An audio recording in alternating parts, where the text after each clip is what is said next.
بسم الله الرحمن الرحيم رب اشرح لي صدري ويسر لي أمري واحلل عقدة من لساني يفقهوا قولي ربي زدني علما آمين.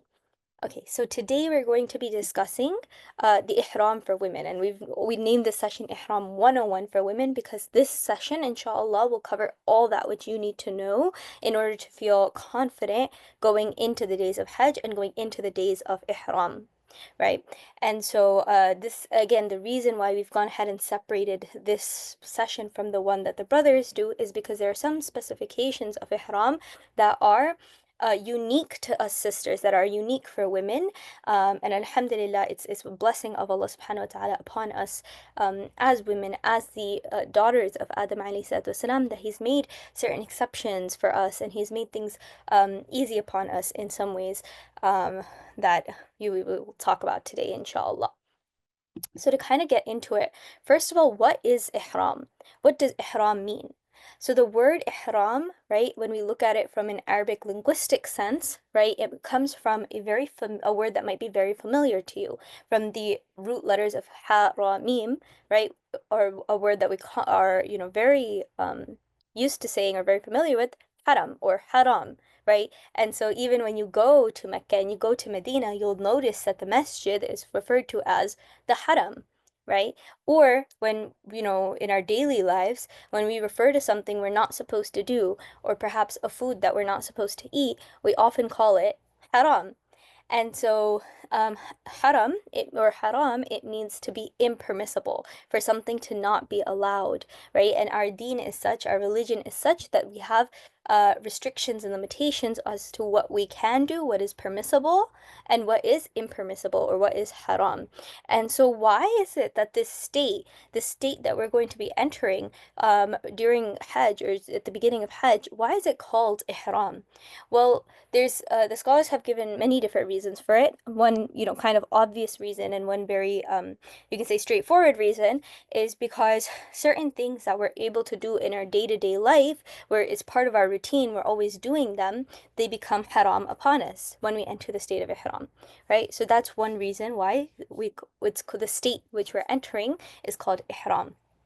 Another reason is because what we're basically doing, essentially doing, right, is during this time, during this period in which we're in ihram, we're drawing away from our normal daily procedures, our normal daily life, our schedules and whatnot, and we're solely focusing on our ibadah, on our worship, our connection with Allah subhanahu wa ta'ala, talking to Allah, making dua, all of these things. So essentially what we're doing is making haram upon ourselves all of those worldly matters that we're normally worried about, and perhaps normally things that we should be thinking about: work, school, home life, family life, things like that. And we're putting it to the side and we're solely focusing on Allah subhanahu wa ta'ala. It's a period of purification. And it's a time of, or a state in which we are very sanctified, and we sanctify Allah subhanahu wa ta'ala as well. And then subhanallah, not only are we in ihram, but we're also in a place haram, right? A place that in and of itself has so much sanctity and is revered and is special. So because of that, all of that are reasons why we call it ihram.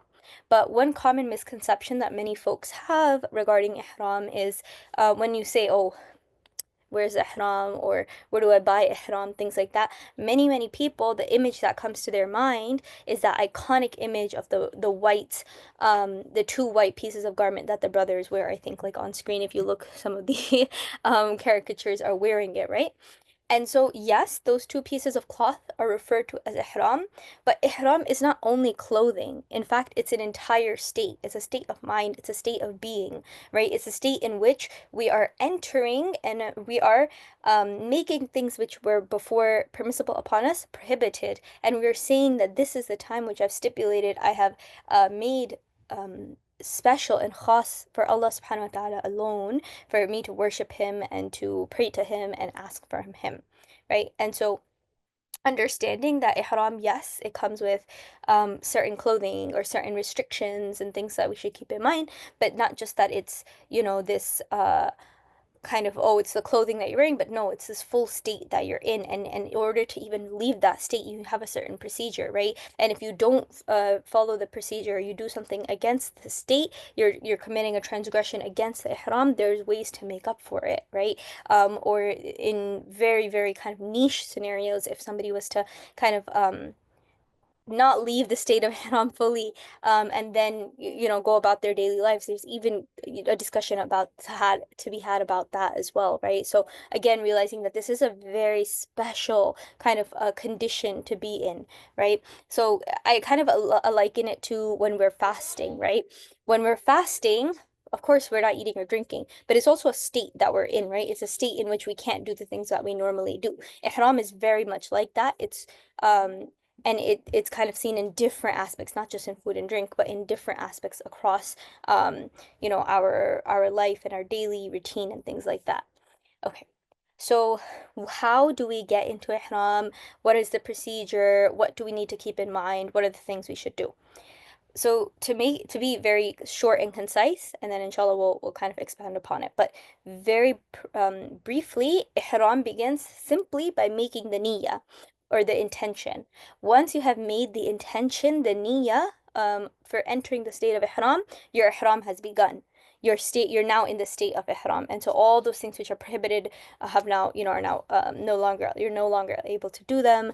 All the things which you're supposed to be doing are now kind of binding on you to start doing those things, right? And one of those things is to say the talbiyah, to recite the talbiyah that we recite during the days of hajj and when we go for umrah, right? The labbaik Allahumma labbaik. We should start reciting it. So there's two main things that, to keep in mind when you're beginning your ihram, right?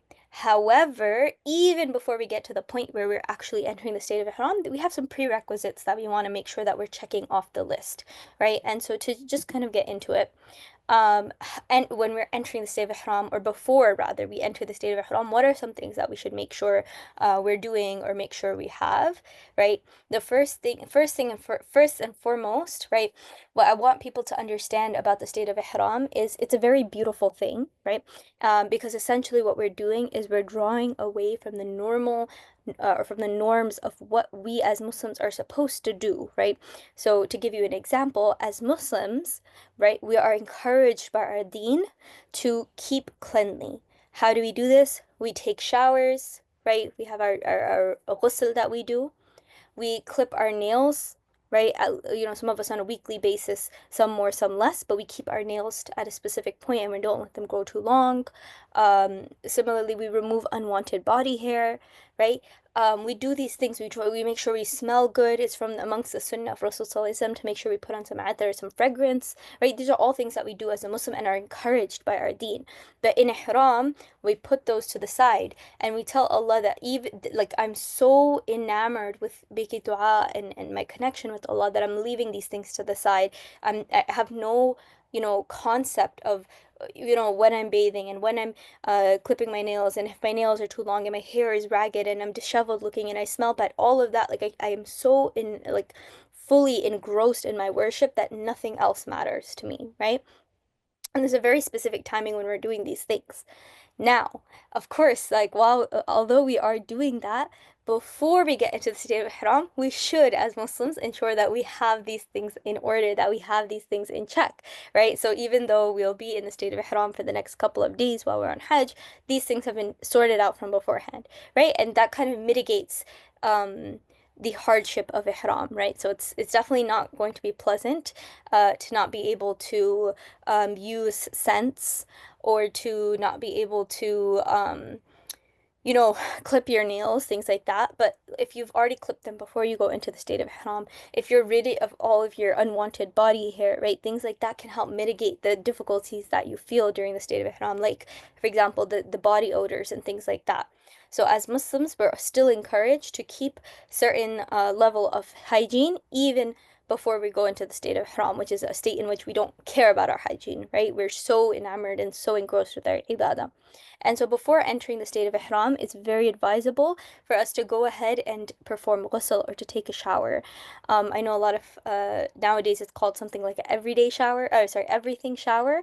But basically really taking care of everything you need to take care of, right? So ridding the body of unwanted hairs, right? Especially under the arms and the pubic areas, things like that. Um, Clipping the nails so your nails are cut and you don't have to worry about them for the next week or so or the next couple of days, things like that. If there's any sort of impurity on the body, getting rid of those impurities. Take, of course, the ghusl overall means cleaning the hair, cleaning the body. It's also recommended at this point if there's any sort of, body oils or body butters or any sort of like products you want to use, you're not in the state of ihram, you can go ahead and use them at this point. um Whether they're scented, unscented, you can totally use them, right? You're not in the state of ihram, it's open for you, so you can go ahead and do all of that. If for some reason you're unable to take the ghusl, you can just go ahead and make the wudu, although of course it's more recommended and in line with the sunnah of our Prophet ﷺ to make the full ghusl, right? And so that's kind of like an overarching view of what we should do before we get into the state of ihram.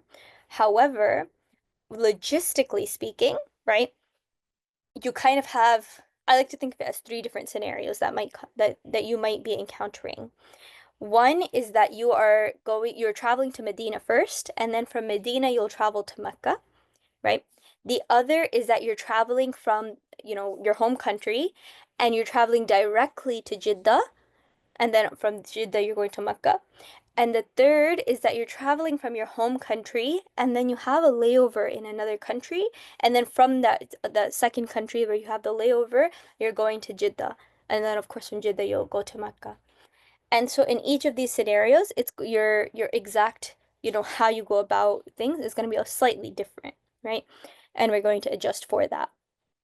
So firstly, if you're in a Medina first package, right, you're going straight to Medina, you don't have to worry about anything from home, like from your home country. So if you're like myself and you're in the United States, we from, the United States don't have to make sure that we've gotten into the clothing we want to wear during Ihram, or that we've taken the shower or any of that. We can actually go to Medina and do that over there. And we can do it from our hotel before we leave for Mecca, right? Because it's more comfortable for us. And then from there, we'll go on to the miqat, and inshallah, I'll talk more about that.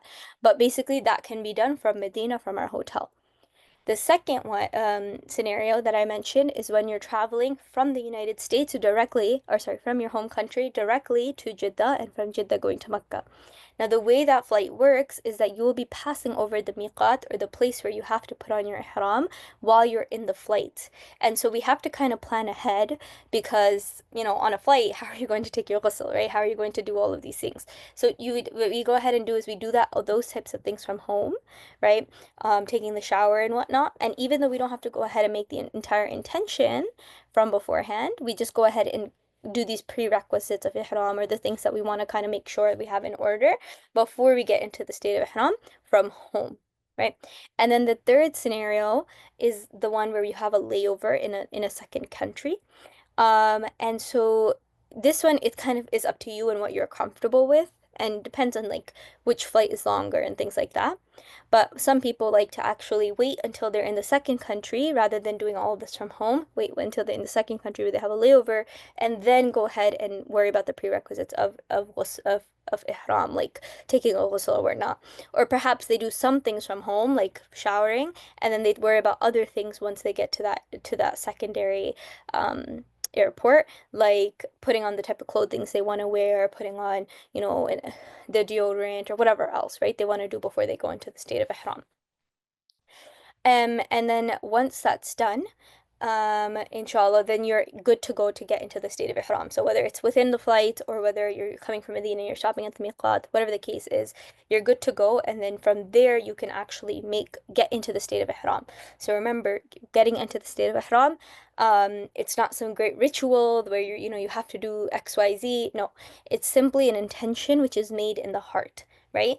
Whether you vocalize it or not, whether you do it in Arabic or in a different language, essentially, as long as the intention is there in your heart, that is enough for you to enter the state of ihram.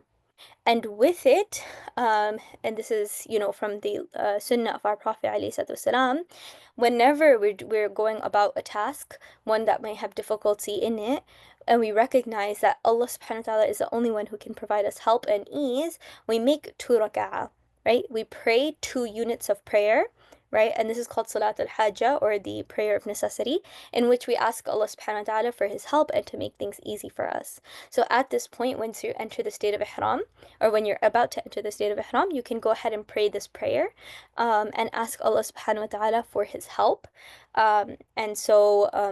Yeah, you can ask Him for the help and then make the intention and begin your talbiyah and go on like that, right? So, to talk just a little bit more about the miqat. The miqat is basically such a place, it's the name of the place in which you cannot pass this place while intending to go to Mecca except that you're in the state of Ihram. Okay, so and from different, so if you think about Mecca directionally, right, we have all these different directions coming in, leading into Mecca. So we have different miqat if depending on where you're coming from, right? So if you're coming from the United States, the miqat that you are going to be crossing over, actually we cross over it right during our flight. Right. And so it's about, I'd say like about half an hour before you fly into Jeddah, and that announcement is usually made on the plane and things like that. So you can plan ahead for it. So if you wanted, you can pray those 2 rak'ah beforehand, or you can make the dua you want beforehand, or during your layover, or while you're in the plane. It's really, whatever you'd prefer. But essentially, before you are, crossing over that point, you already, are ready to go and have the intention of, okay, I'm going to be entering the state of Ihram. So that way you do not pass the miqat without having the intention to enter the state of Ihram, and so that way you are not transgressing against the restriction placed upon, not entering past the miqat and into Makkah without Ihram. However, if you are going by land, from Medina, right? Your miqat is different from those who are coming by air. Your miqat is a very special one. It's called Dhul Hulayfa. And this miqat is actually the very same one that Nabi sallallahu alayhi wasallam, whenever he was going to Mecca to go make Umrah or Hajj, he would stop there and make his ihram. He would enter the state of Ihram from there, right? And so you will go to Dhul Hulayfa and you will pray the 2 rak'ah and you will make the intention and you will start your talbiyah. Now, if for those who are going to be on the ground, you'll see in Dhul Hulayfa, it's like they've made a very big masjid and everything now. Obviously, like not, that wasn't there at the time of Rasulullah, but it's there now. They've got showers and things like that. My recommendation here is that you don't plan to stop there and to do your showering and everything at the miqat itself. Do it from home, as in from the hotel, and be fully ready to go. It's about a 20 to 25-minute drive from the city center, from the Masjid al-Nabawi to the Dhul Hulayfa. And then just at Dhul Hulayfa, the only thing you really want to do is to go pray those 2 rak'ah and to make your niyyah and start your talbiyah. Right? If a sister is in the days of her period and cannot pray, that's okay. You do not have to pray the 2 rak'ah, and you can just make the intention and enter the state of Ihram and go on to Makkah like that. Now, what do you say when you make the intention? As I mentioned earlier, the intention is one of the heart, right? And that is what counts and what matters. However, if you wanted to use any of the wording that you see on screen, something like Labbaik Allahumma umratan, oh Allah, I'm here to perform Umrah, or Allahumma inni uridu al-umrata, oh Allah, I made intention to perform Umrah, or the longer version, Allahumma inni uridu al-umrata فيسرها لي وتقبلها مني, that oh Allah, indeed I've made intention to perform the Umrah, so make it easy for me and accept it from me, right? All of these are okay. You can say it in your own language, you can say it in your heart. This is when you're going to make the Umrah first, so maybe you're going straight for Umrah or you're going for Tamattu'. And if you're going to perform the Hajj, or you're going to make a Hajj Qiran, so it'll be slightly different, but again, whatever intention is your heart, that's what matters the most. So you can say something like Baik Allahumma hajjan, or Allahumma inni uridu al-hajja, or the longer version, Allahumma inni uridu al-hajja fayassirhu li wa taqabbalhu minni. Same meanings. Oh Allah, I'm here to perform hajj. Oh Allah, I intend to perform hajj. Oh Allah, I've intended to perform hajj, so make it easy for me and accept it from me. Right? And inshallah, all of this will be shared again, so you have it with you. But if somebody, let's say, forgets to say it, these exact wordings, and we pass the miqat, right? And sometimes this happens where people say, oh, I didn't say this exact wordings and stuff. And so the first question asked is, did you have the intention to enter the state of Ihram? Yes, I did. Did you intend for Umrah or for Hajj? I intended for, X act. Okay, that's it. Whatever's in your heart, Niyat, excuse me, niyat is an act of the heart. And so that's the most important thing. But of course, if you wanted to use this wording, it's there for you. If you want to say it in your own language, in your own words, and you want to make dua to Allah with it, that's, more than advisable to go ahead and do that. Now, a big question when it comes to ihram is, what should I wear, right? What should I wear? And so this is one of those things where I was saying that subhanAllah, Allah has made a lot of ease for us as women, because unlike the brothers, we are not restricted to unstitched garments. We are not restricted to the two white garments that they have to wear, the top and bottom unstitched. We have, alhamdulillah, a lot more openness and options and variety that we're allowed. So just to kind of go into it, you can wear any sort of colors, right? It's a little bit of a misconception. People say, oh, or perhaps they don't say this, but they believe that you're meant to wear white during ihram. While that's true for brothers, us sisters can wear any color that you prefer, whether you prefer black or maybe like a lighter color that you want to wear because it's going to be hot and you don't want to wear something that's going to attract, absorb too much of the heat. So long as it's not ostentatious, it's not super, bright, and the patterns and things like that. You don't want to wear something, where none of us are, we're not going to like a wedding or a big party, so we're not wearing party clothing, right? Or we're wearing something modest, something loose fitting, within the bounds of Sharia, right? Making sure our hair is covered, making sure our, the clothing isn't so tight that the, body shape is being seen, nor is it see-through. So a lot of the times in the lighter materials, it's a bit see-through, especially when it's those light colors like light pink, or like a beige. Sometimes you can see through, so making sure it's not see-through, and if it is, that we're wearing another full layer underneath. Similarly, that it's not too short because we want to make sure that our entire body is covered down till the ankles. And then also decoration and things like that, like we mentioned. You want to try to keep it as simplistic, as minimalistic as possible, because the whole point of Hajj, the whole point of the state of Ihram, is to put aside vanity, is to put aside, day-to-day, even simply hygiene, right? To focus on Allah subhanahu wa ta'ala and focus on our relationship with Him. We're not there for, well, beauty and fashion and things like that. These are all completely permissible ways of expressing ourselves in our day-to-day life, right? When we're on Hajj, that's, against, it's going against our goals, or against what the purpose is for being there. And so it's kind of more a distraction than it is something to help us focus, right? And so just making sure that our clothing is in line with the thought process that I'm here to focus on my worship, I'm here to focus on my relationship with Allah subhanahu wa ta'ala. With the way of clothing, a lot of people ask me, what's the best material, what's the best type of clothing? And I always say, like, it's that which is most comfortable, which is not going to be a problem for you, which is not going to be distracting you, right? That is ultimately the best clothing. Um, of course, it mentions not to avoid clothing that resembles those of men. Again, as sisters, we are not wearing the two towels or the two white garments. And similarly, that of the disbelievers, we're not wearing perhaps clothes that might be too skinny or too see-through or too tight. And I think most people understand what I mean when I say all of that, right? Making sure we're just within the bounds of modesty.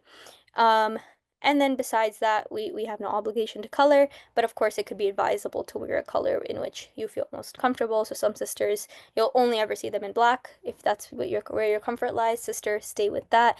Or others like to kind of factor in the heat and go with lighter colors. That's fine as well. Right, and so here we've just kind of given some few examples of the types of things that sisters like to wear. The main thing I would have everyone know with these is that they're all very long and very loose, right? So they cover the shape of the body pretty well. And of course, the hair is covered, the arms are covered up until the wrists at least, and then all the way down to at least the ankles should be covered, right? Those are the main things to keep in mind. These type of slip-on hijabs can be really convenient to wear. Although if you're not comfortable wearing it, you feel like, it doesn't suit you, or you find them agitating, then don't go, don't feel that, oh, I've been recommended to wear this. It's just simply an example of what some women wear. I personally find these slip-ons can be really nice, especially when you're in a little bit of a rush to go out or to go pray or something. You can just put it on, and it's one piece or perhaps two pieces that you wear, and it just really quickly covers you. So that's quite nice. But again, some people don't like it because it can feel a little bit heavy since it's so long, especially the top part. So truly, it comes down to whatever your comfort level is.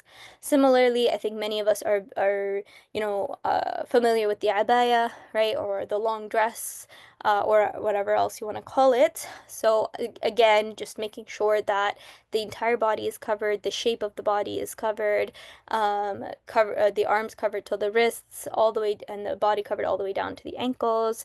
And so, yeah, any sort of abaya that you prefer, you like, or long dress, maxi dress, whatever you want to call it, right?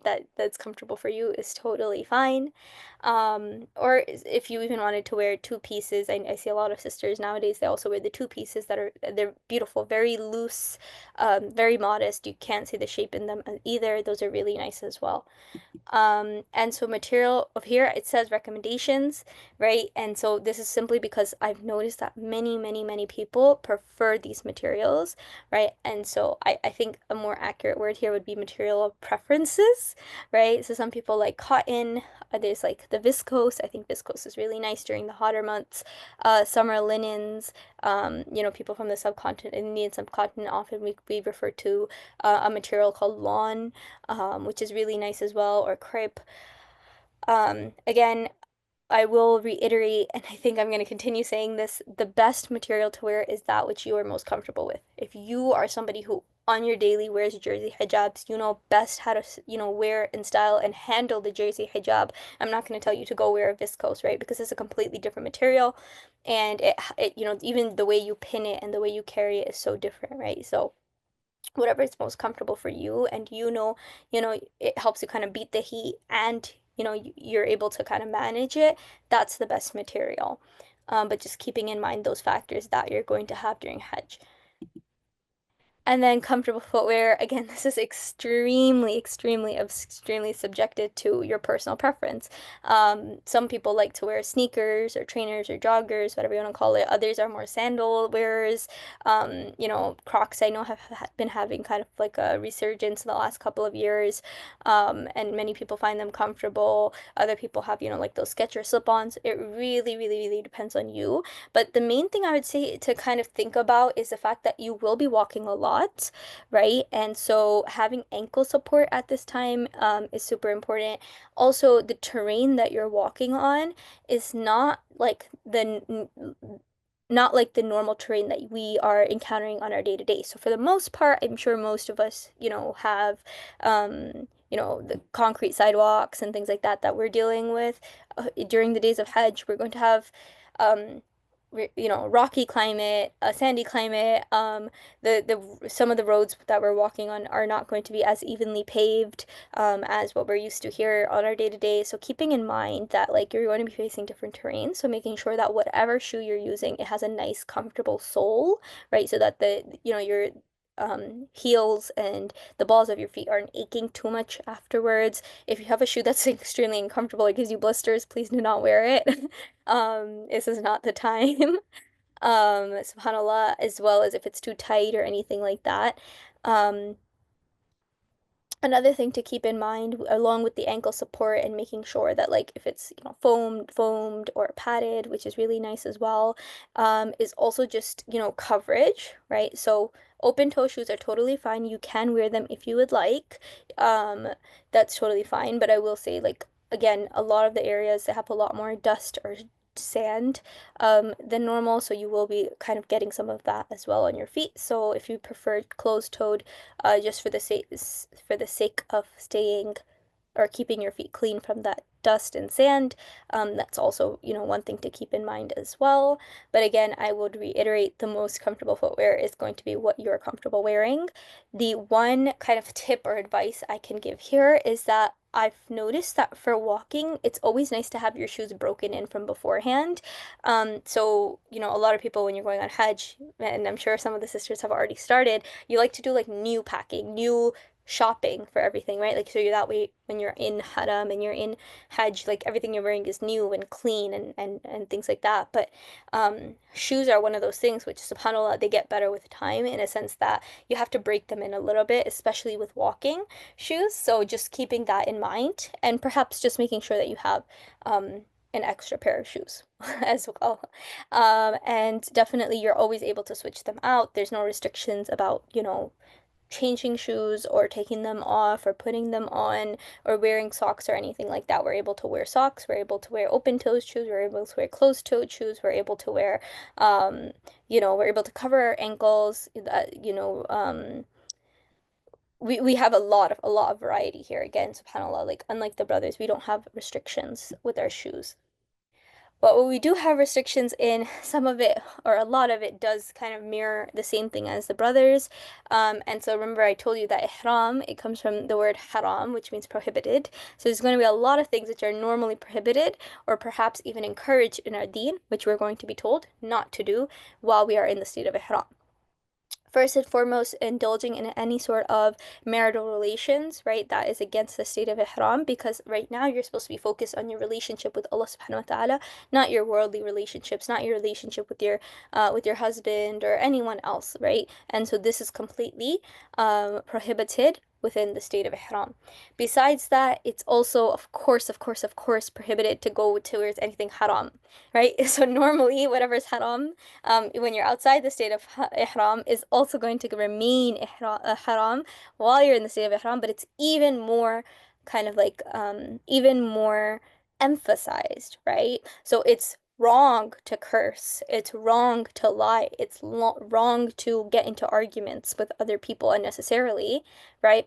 But it's even worse to do that at special times and special places like the month of Ramadan, like the days of Hajj, like when you're in the state of Ihram, like when you're at the Kaaba, right? So making sure that we're staying away from all that which we're supposed to stay away from, which sounds simple, but of course during Ihram when everyone's sweaty and smelly and subhanallah, it's you're going on your third day where you haven't been able to use deodorant and things like that. It gets very, very tough, right? If somebody elbows you or whatever, somebody bumps into you and you might break, right? And so it's in those moments where we kind of remind ourselves, no, I'm in the state of ihram. And we do that simply by, continuously reciting our talbiyah or our adhkar and reminding ourselves that I'm in a higher state right now.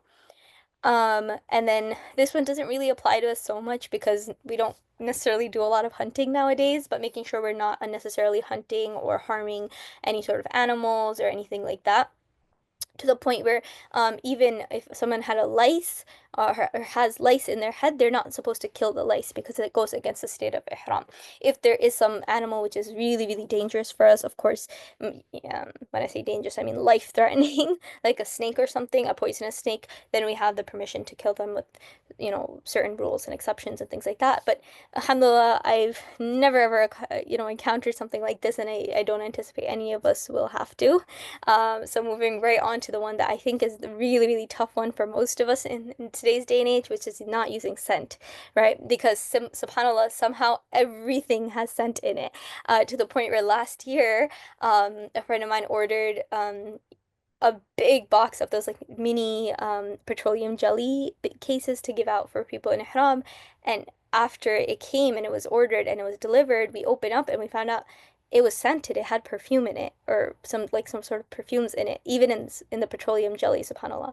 So it's this one I think is difficult because soaps, oils, um, deodorant, body wash, shampoo, conditioner, sunscreen, skincare products, lotions, body butters, hand creams, hand sanitizers, everything, right, can have some sort of scent in it. So it's really, really important to be very mindful of what we're packing and what we're taking with us.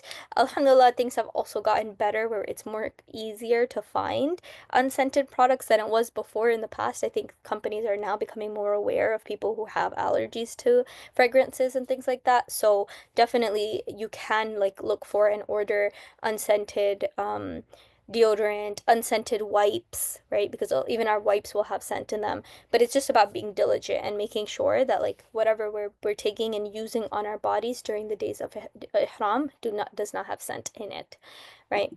And then continuing on with the prohibitions, we can't shave off any hair, we can't clip off any hair, we can't trim any hair. Similarly, we can't trim our nails at all during the state of Ihram. I think it goes without saying that you cannot harm your fellow Muslim in any way.